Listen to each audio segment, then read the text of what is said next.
ओम नमः शिवाय।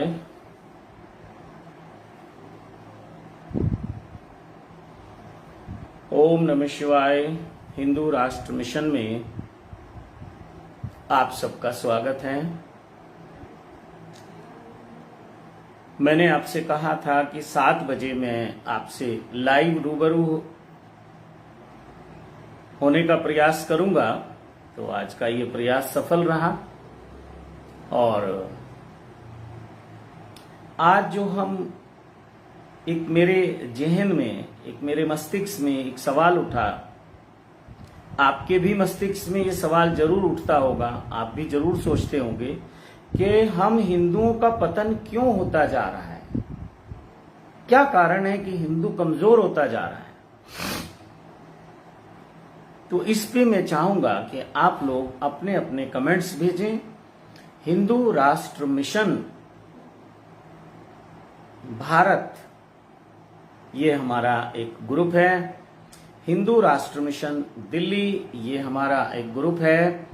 हिंदू राष्ट्र मिशन उत्तराखंड, ये हमारा एक ग्रुप है।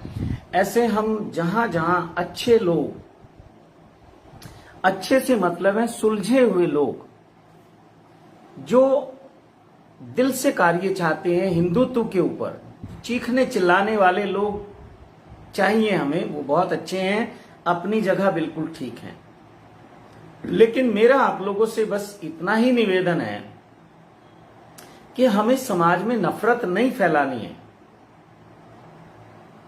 आज अगर आप बहुत ध्यान से देखोगे तो ना तो आप कहीं मुसलमानों को यहां से विदा कर सकते हो, वो यहीं रहेंगे। और जिस दिन आप ये सोच लोगे कि हमें मुसलमानों को कहीं विदा करना है, तो उसी दिन एक और बंटवारा आपको खुद ही करना पड़ेगा। और मुसलमान ये चाहते हैं कि तुम हमें अलग करो। इसलिए वहां भी मैं ये तो नहीं कहूंगा कि 100% मुसलमान नफरत फैलाते हैं या हिंदुओं के प्रति एक उनकी हेय दृष्टि है।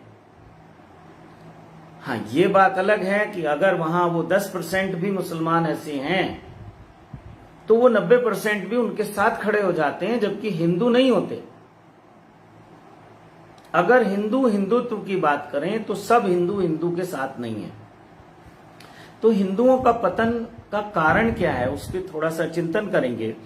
और जितनी समझ मुझे है उतनी मैं बात करूंगा। मुझे मालूम है कि हिंदू राष्ट्र मिशन से बहुत बहुत समझदार लोग जुड़े हुए हैं और बहुत हिंदुत्व की भावना को जीने वाले लोग जुड़े हुए हैं, हिंदुत्व के लिए मर मिटने वाले लोग हैं। लेकिन हमें ना तो किसी को मारना है और ना ही खुद को मिटाना है। खुद के अस्तित्व को बचाने के बारे में ये हमारा चिंतन है जो हम कर रहे हैं। अभी पिछले कुछ दिनों से मैं देख रहा हूं, पहले भी मैं ये बात कह चुका हूं, जब से भारतीय जनता पार्टी की सरकार आई तो हम बहुत ज्यादा जागरूक हो गए हैं। बहुत सारे हमारे संगठन बन गए, बहुत सारे हमारे YouTube पे, Facebook पे बहुत सारे ऐसे हमने ग्रुप बना लिए हैं। इससे पहले जब तक कांग्रेस थी तो हम हिंदू शांत बैठे हुए थे, चुपचाप बैठे हुए थे। तो एक तरह से देखा जाए तो हम तो केवल शोर मचा रहे हैं, कर कुछ नहीं रहे हैं। पहले भी नहीं करते थे, अब भी नहीं कर रहे हैं। और अब समाज में हम एक घृणा फैलाने का कार्य कर रहे हैं, जो मेरी दृष्टि में तो गलत है। तो ऐसी कोई भी पोस्ट, कोई भी वीडियो आप ना डालें जिससे सीधे सीधे कहीं गलत संदेश जाता हो, गलत मैसेज जाता हो, चाहे वो मुसलमानों को लेके है या वो सिखों को लेके है या वो किसी ईसाई को लेके है। जागरूक करो अपने लोगों को। मैं ये नहीं कह रहा कि आप जागरूक नहीं करना, जागरूक करने में सोशल मीडिया को भी आप माध्यम बनाओ और जो भी तरीके हो सकते हैं एक दूसरे तक संदेश फैलाने के, उन सब का आप उपयोग करो। लेकिन मेरा आपसे निवेदन इतना ही है कि आप नफरत ना फैलाएं, ये ध्यान रखें। और हिंदुओं को कैसे मजबूत कर सकते हैं, तो मैंने तो बार बार ये देखा, जो अभी मुझे समझ आता है कि जो राष्ट्रवादी सरकार है, उसको ये नाम भी ना दो कि ये भारतीय जनता पार्टी है, हो सकता है कल और पार्टियां राष्ट्र हित की बात करने लगे, क्योंकि कोई दिशा दिखाने वाला चाहिए, कोई मार्ग दिखाने वाला चाहिए। जैसे आज एक दो चैनल अच्छा कार्य कर रहे हैं, राष्ट्र हित में कार्य कर रहे हैं, तो अभी मैं देखता हूं लगभग हर चैनल ने ऐसे कुछ प्रोग्राम बना लिए जो कि राष्ट्र हित का उसमें नाम है। काम कितना कर रहे हैं ये तो आप सब जानते हैं, लेकिन फिर भी उनकी जुबान पे राष्ट्र हित आने लगा या राष्ट्र धर्म आने लगा। तो राष्ट्र में सब हैं, हिंदू हैं, मुस्लिम हैं, सिख हैं, सब लोग हैं। यही हमारे भारत का सौंदर्य है। और ऐसा कहते हैं कि लोकतांत्रिक, जिसको लोकतंत्र कहा जाता है सही मायने में, वो भारत में है। तो मुझे इस पे बहुत ज्यादा तो नॉलेज नहीं है, लोकतंत्र पे और कानून पे और ये राजनीति पे, लेकिन मुझे लगता है कि ऐसा राष्ट्र, ऐसा कोई देश खोजना मुश्किल होगा कि जहां जो चाहे अपनी मनमर्जी के मुताबिक बोल सकता है, जीवन को जी सकता है, अपनी धार्मिक जो उनकी रीति रिवाज है उनका पालन कर सकता है, अपने त्योहार मना सकता है। तो हमारा जो पतन हो रहा है उस पे हम थोड़ी सी चिंतन करेंगे और इसको कैसे मजबूत करें उसकी बात करेंगे। तो मैं ये नहीं कह रहा हूं कि आप हिंदुओं को मजबूत करो, मुसलमानों को कमजोर करो, या मुसलमान ऐसा कहें कि मुसलमानों को मजबूत करो और हिंदुओं को कमजोर करो, या कोई और जाति धर्म मजहब के लोग ऐसा करें, वो गलत है, गुनाह है। हमारा जो संदेश है वसुधैव कुटुंब का है। हमारे जो ऋषियों ने, संतों ने, मुनियों ने हमें सिखाया वसुधैव कुटुंब। लेकिन फिर भी आप देखो कि हमारे हर देवी देवता के पास एक अपने शस्त्र हैं, हथियार हैं। तो उस समय भी ऐसा ही कुछ रहा होगा कि उनको भी बहुत तरह के, जिनको हम कहते हैं शैतानी ताकत, उनसे सामना करना पड़ता होगा। नहीं तो शस्त्र की क्या आवश्यकता थी। आज तो मैं देखता हूं कि हम कोई बिना शस्त्र उठाए घर से निकल जाते हैं और कोई शस्त्र रखते नहीं है। 99% हिंदुओं की मैं बात करता हूं, दूसरे धर्म के लोग भी हैं, क्योंकि बाहर का समाज का माहौल अब वैसा नहीं है कि आपको धनुष बाण लेके निकलना पड़े या तलवार हाथ में लेके निकलना पड़े या दूसरे जो शस्त्र हैं उनको उठा के चलना पड़े। हाँ, कुछ आपराधिक मानसिकता के लोग छुप के कुछ वेपन रखते हैं, हथियार रखते हैं और समय समय पे उनका प्रयोग भी करते हैं, वो एक अलग बात है। लेकिन फिर भी मैं कहूंगा कि व्यवस्था बहुत अच्छी है। तो ये जो हम शस्त्र रखते थे, हमारे देवी देवता, हमारे संत महात्मा सभी रखते थे, तो उसके पीछे पहले भी कुछ ऐसा ही रहा होगा जैसा आज आप समझ रहे हैं। तो वो शस्त्र रहता था कि शास्त्र और शस्त्र दो शब्द आते हैं। तो शास्त्रों से हम अपने समाज को, मनुष्य जाति को संदेश दिया करते थे कि हमें किस तरह से अपना आध्यात्मिक, सामाजिक, आर्थिक, मानसिक सभी तरह से विकास करना है। शिक्षा देने का काम शास्त्र करते थे और हमारे जो संत थे वो उसके उपदेशक थे। वो जगह जगह जाके, घूम के, फिर के एक एक व्यक्ति को समूह में वो जगाने का काम करते थे, ज्ञान देने का काम करते थे और साथ साथ ही वो शस्त्र भी लेकर चलते थे। तो वो ये भी बताते थे कि जब अपनी रक्षा करनी पड़े तो हमें शस्त्र उठाने में भी कोई अधर्म नहीं है। यानी कि अपने प्राणों की रक्षा करना, अपनी नस्ल की, अपने धर्म की, अपने लोगों की रक्षा करना हमारा पहला धर्म है। बाकी धर्म तो बाद में है। अगर हम जिंदा ही नहीं बचेंगे तो फिर बाकी धर्म किस काम का है। तो उस पे आज भी आप अमल करिए, कमजोर नहीं बनिए, लेकिन किसी को कमजोर बनाइए भी नहीं, किसी को डराइए भी नहीं, किसी को आतंकित भी नहीं करिए, लेकिन अपने आप को ज्ञानवान भी बनाइए और अपने आप को जो है ताकतवर भी बनाइए। और हमेशा देखना कि समूह में एक शक्ति होती है, संगठन में एक शक्ति होती है। तो आपको सामाजिक स्तर पे संगठित रहना है। जैसे हिंदू जो हैं, आज का जो हमारा विषय है कि हिंदुओं का पतन क्यों, उसका कारण ये है कि जो राजनीतिक पार्टियां हैं वो चाहती हैं सत्ता का सुख भोगना। आज नाम लेना ठीक नहीं है किसी का भी, आप देखो किस तरह का माहौल कुछ लोगों ने बना रखा है। जैसे आप बंगाल की खबरें सुनते हैं तो ऐसा लगता है कि जैसे कितना वहां पे आतंक का माहौल है, कोई किसी को मार रहा है, कोई किसी का घर लूट रहा है, कोई किसी को सता रहा है। क्यों? क्योंकि राजनीतिक पार्टियों में कहीं कुछ कलेश है, कलह है सत्ता को लेकर, और किसी भी तरह से वो सत्ता मिलनी चाहिए। किसी को मार के मिले, मिसगाइड करके मिले, और ये सत्ता मिलती है बहुमत से, वोट से। तो अभी ये एक नया खेल चल पड़ा कि लोगों की संख्या बढ़ाओ। बहुत सारे प्रदेश हैं, बहुत सारे ऐसे राजनीतिक पार्टियां हैं कि जो दूसरे देश के लोगों को भी चोरी छुपे बुलाकर उनके वोट बनवा रहे हैं, उनका मत बनवा रहे हैं और अपने पक्ष में उसका मतदान कराते हैं। जैसे बंगाल की बात करें, वहां रोहिंग्या मुसलमान बहुत आ गए हैं। जैसे आसाम की बात करें, वहां भी ये समस्या बहुत ज्यादा है। जैसे दिल्ली की बात करें तो दिल्ली में भी लाखों हैं। अभी मैं सोशल मीडिया पे ऐसा पढ़ता था कि कोई 15 से 20 लाख वहां बाहर से बांग्लादेश के द्वारा जो रोहिंग्या मुसलमान आए, वो बांग्लादेश के थ्रू वहां के बॉर्डर से यहां एंटर करा दिया गया उनको, और उनको सहयोग करने वाले हमारे ही राजनीतिक दल है। मैं नाम नहीं लूंगा, किसी का नाम ले सकता हूं क्योंकि मैं भी समाचार पढ़ता हूं, सुनता हूं, सोशल मीडिया से भी जुड़ा रहता हूं और वो सत्य हैं। लेकिन मैं किसी के प्रति कोई ऐसा माहौल तैयार नहीं करना चाहता क्योंकि मैं कोई राजनीतिक व्यक्ति नहीं हूं। तो ये हमारी कमजोरी है। कोई हमारे पड़ोस में आके रहने लगता है, कोई हमारी बस्ती में, कोई हमारे शहर में, कोई हमारे गांव में, और हम चुपचाप हैं। तो हमें उन सरकारों का भी विरोध करना होगा जो इस तरह के कार्य कर रहे हैं। और ये जो भी बाहर से लोग आ रहे हैं, वैसे ही हमारे देश की पॉपुलेशन इतनी है,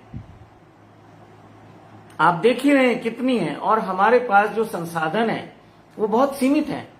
हम कहते हैं कि चीन की भी पॉपुलेशन हमारे जितनी है या हमसे थोड़ी बहुत ज्यादा है, लेकिन चीन के पास संसाधन कितने हैं।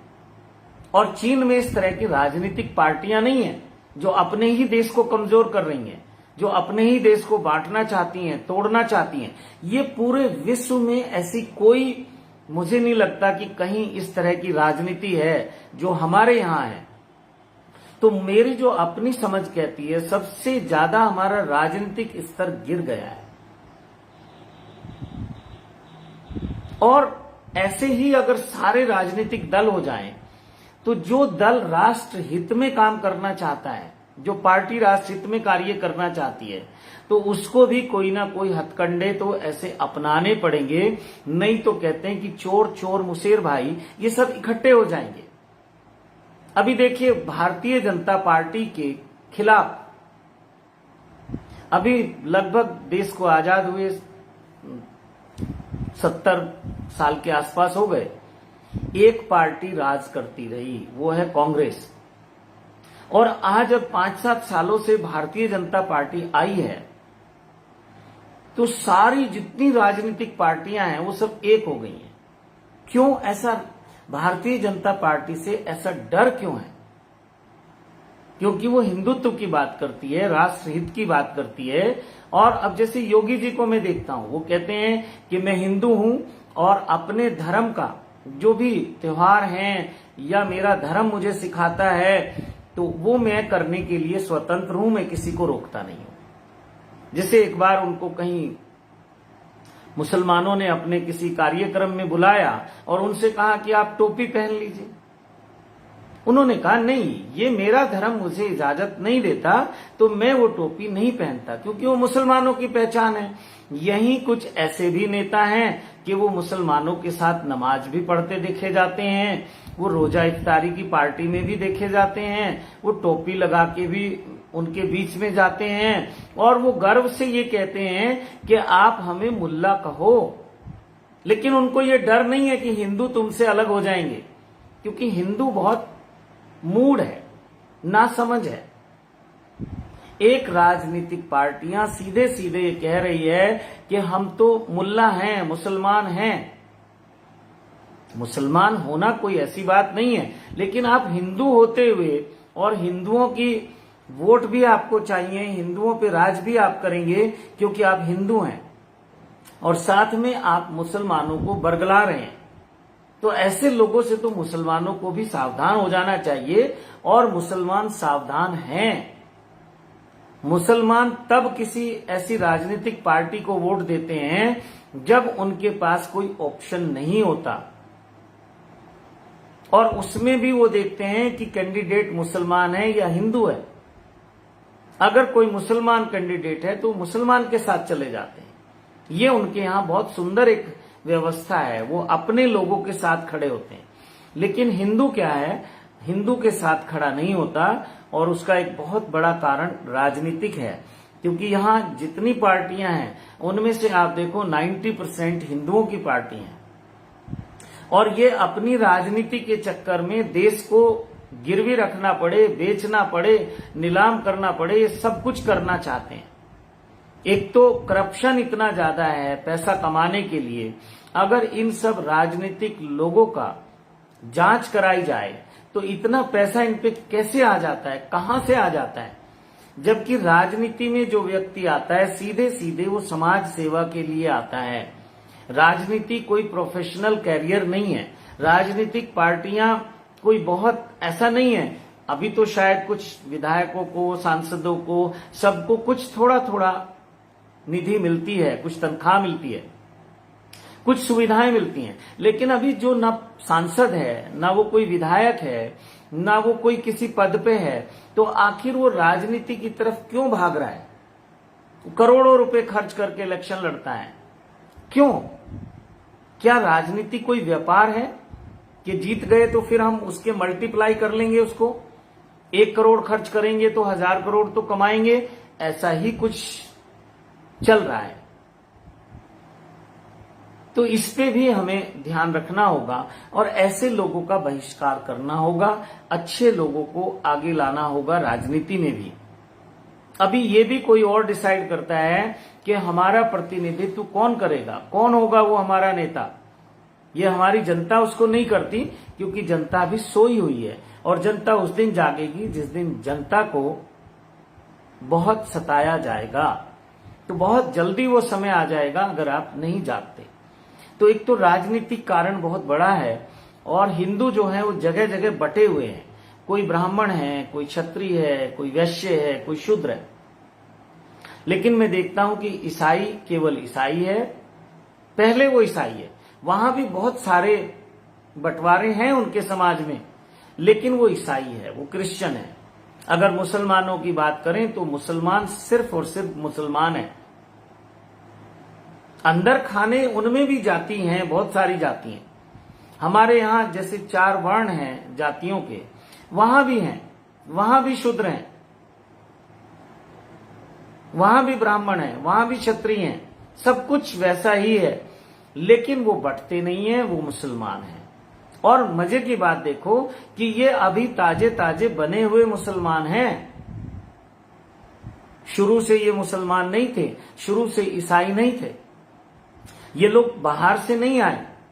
जो बाहर से आए थे वो तो अपना जहर फैला के चले गए। अब ये लोग अरब की भाषा बोलते हैं, ये लोग पाकिस्तान की भाषा बोलते हैं, ये लोग मुस्लिम देशों की भाषा बोलते हैं। तो ये बहुत घातक है। इनको ये समझा देना चाहिए। ये सरकारें नहीं समझाएंगी, पुलिस नहीं समझाएगी, ये हमें समझाना होगा कि भारत में रहना होगा तो भारत का ही आपको जय बोलनी होगी, भारत माता की जय बोलनी होगी, वंदे मातरम बोलना होगा। लेकिन ये कहते हैं हम तो बोलेंगे नहीं। तो ये कहीं ना कहीं फिर एक तरह से विरोध में खड़े हो जाते हैं, जो कि गलत है। किसी और देश में ऐसी परमिशन नहीं है किसी को भी। जो वहां देश के कानून है वो सबके लिए एक है। अभी यहां भी ये बात चल रही है कि एक देश होना चाहिए, एक कानून होना चाहिए सबके लिए। अभी यहां देखो, हिंदुओं के लिए अलग कानून है, मुसलमानों के लिए अलग कानून है, सिखों के लिए अलग है, ईसाइयों के लिए अलग है। और सबसे ज्यादा जो कमजोर कानून है वो हिंदुओं के लिए है। लेकिन चलो, तो उनका विरोध होना चाहिए। जब ये भारत के कानून नहीं मानेंगे तो एक तरह से ये तो अलग ही लोग हैं। जिस दिन इनकी संख्या ज्यादा हो जाएगी उस दिन फिर ये अपने कानून चलाएंगे। आज जब थोड़े से होने के बाद भी ये लोग नहीं मानते, जैसे इनके फतवे जारी होते हैं सबके, किसी के चर्च से आदेश आते हैं, वो जहां जहां इनकी चर्च है, मुझे ज्यादा नॉलेज नहीं है, मैंने सुना कि ईसाइयों के हेडक्वार्टर 2 जगह, एक जर्मन में है और एक इटली में है। ऐसे ही मुसलमानों के भी हेडक्वार्टर हैं, इस देश में भी हैं, इस देश से बाहर भी हैं। सिखों के भी हो गए। अकाल तख्त से जो फरमान आ जाएगा उसको वो मानेंगे। अब कनाडा में बैठ के जो लोग खालिस्तान की बात कर रहे हैं, यहां रहने वाले सिख कुछ लोग उनका अनुसरण कर रहे हैं, कुछ लोग अभी नहीं करते। लेकिन फिर भी मैं कह दूं कि ये वो धर्म है कि ये लास्ट में एक हो जाएंगे। अगर खालिस्तान की बात आए और लगे कि खालिस्तान बन सकता है तो सब सिख एक हो जाएंगे। अगर फिर एक बंटवारा हो सकता है, मुसलमानों को ये भरोसा हो जाए, तो फिर सब मुसलमान एक हो जाएंगे। नेक से नेक 5 वक्त की नमाज पढ़ने वाला मुसलमान भी उसी भाषा को बोलेगा। तो आखिर ये नुकसान किसका हो रहा है? हिंदुओं का हो रहा है। पतन किसका हो रहा है? हिंदुओं का हो रहा है। आज ही मुझे मेरे एक मित्र ने, मित्र ही कहूंगा, जिनसे हम बैठ के अपनी विचारों का आदान प्रदान करते हैं, जिन्हें हमसे बात करने की पूरी सुविधा होती है, वो मित्र होते हैं। आज ही उन्होंने कहा कि जब मुसलमानों से लड़ाई लड़ी तो कुछ लोग तो जबरदस्ती मुसलमान बना दिए गए, और लड़ाई लड़ने में सिखों का बहुत बड़ा हाथ रहा। सिखों ने रक्षा की हिंदुओं की। गुरु गोविंद सिंह ने जो फौज तैयार की थी सिखों की, वो हिंदुओं की रक्षा के लिए थी, क्योंकि उस समय तक सिख धर्म अलग से कोई धर्म नहीं था। लेकिन जैसे ही मुसलमान तो गए, या वो जो आतंकी थे जिन्होंने यहां सबको मुसलमान बनाने की कोशिश की, वो तो गए, लेकिन एक अलग से सिख धर्म बना, और ये सिख धर्म में जाने वाले भी हिंदू थे। तो बंटवारा तो हो ही गया। आप सोच के देखो, तो पतन तो हिंदुओं का ही हो रहा है, किसी भी तरह से हो रहा है। तो अपने आप को मजबूत करने के लिए चिंतन करना होगा, शोर मचाने की आवश्यकता नहीं है। कुछ जो सबसे महत्वपूर्ण मैं समझता हूं, क्योंकि ये धर्म है, तो धर्म धार्मिकता से जुड़ा हुआ है। हर धर्म के अपने कुछ नियम हैं, अपने कुछ संस्कार हैं। जैसे मुसलमान है, जहां मुसलमान घर होंगे उस बस्ती में एक मस्जिद होती है। जहां मुसलमानों की आबादी होती है वहां ईदगाह होती है। ईद के दिन सिर्फ ये वहां नमाज पढ़ते हैं, और बाकी मस्जिद में तो डेली नमाज होती है 5 समय। तो कहते हैं कि जो पक्का मुसलमान है, असली मुसलमान है, उसको 5 वक्त की नमाज पढ़नी है और मस्जिद में जाके पढ़नी है। और मस्जिद में जो भी नमाज होती है, उसके बाद फिर जो समूह इकट्ठा होता है नमाज के लिए, उनके लिए कुछ संदेश होता है।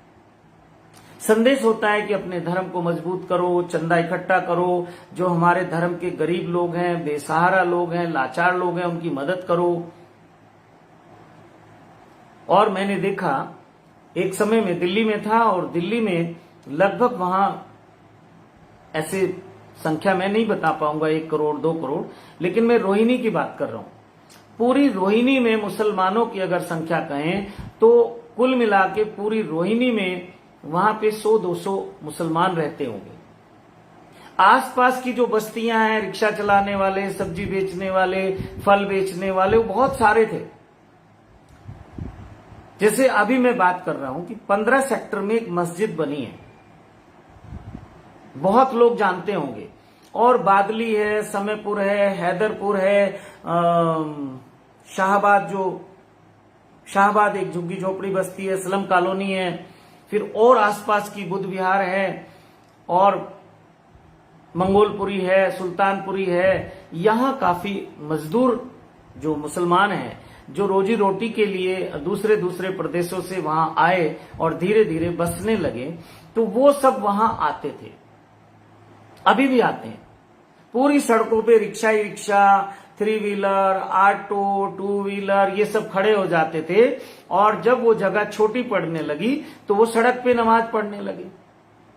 अब ये देखिए क्या है, ये धर्म के नाम पे। सड़क को आप रोक देंगे धर्म के नाम पे। कोई हिंदू मैंने नहीं देखा। हाँ, उसके विरोध में कुछ लोगों ने कहा कि हम हनुमान चालीसा पढ़ेंगे, विरोध में, वैसे कहीं मैंने नहीं देखा। एक छोटा सा मंदिर भी अगर सड़क के किनारे है तो हम 10 लोग वहीं बैठ के पूजा पाठ कर लेते हैं, सड़क को कभी अवरुद्ध नहीं करते।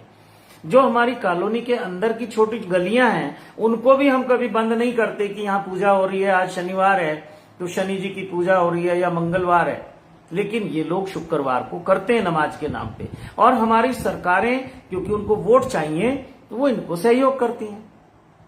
जब ये रोहिणी में एक मस्जिद बनी तो ये भी सुनने में आया कि भारतीय जनता पार्टी के एक विधायक को इन्होंने पैसा दिया और उसने उसकी परमिशन दी कि हाँ यहां बन जाए, क्योंकि जो राज्यपाल होता है वो मांगता है, जो क्षेत्र के प्रतिनिधि होते हैं उनसे भी रिपोर्ट मांगता है। लेकिन आज तक वो दोबारा फिर विधायक चुन के नहीं आया, जबकि वो 2 या 3 बार विधायक बना और अच्छे लोग हैं, लेकिन पैसे के लालच में, प्रलोभन में वो लोग कहीं ना कहीं फिसल गए और उन्होंने अपने हिंदू भाइयों के सीने पे बैठा दिया उनको। अब वो माइक लगा के नमाज पढ़ते हैं, सब डिस्टर्ब होते हैं। आसपास के घरों को अभी वो कीमत दे के खरीद रहे हैं और थोड़े दिन बाद वो उनको मजबूर कर देंगे वहां से जाने के लिए, मस्जिद के आसपास के घरों को। तो ये क्या हो रहा है आप सोचो। तो आपकी सरकार है, आपकी पुलिस है, प्रशासन है, वो सबका है, वो आपके साथ तभी खड़ा होगा जब आप खड़े होंगे, जब आप मजबूत होंगे। लेकिन वो कहते हैं कि अरे मैं तो करता हूं शंकर जी की पूजा, ये तो हनुमान जी वाले हनुमान चालीसा पढ़ रहे हैं, मुझे क्या, मैं तो शिव चालीसा पढ़ता हूं।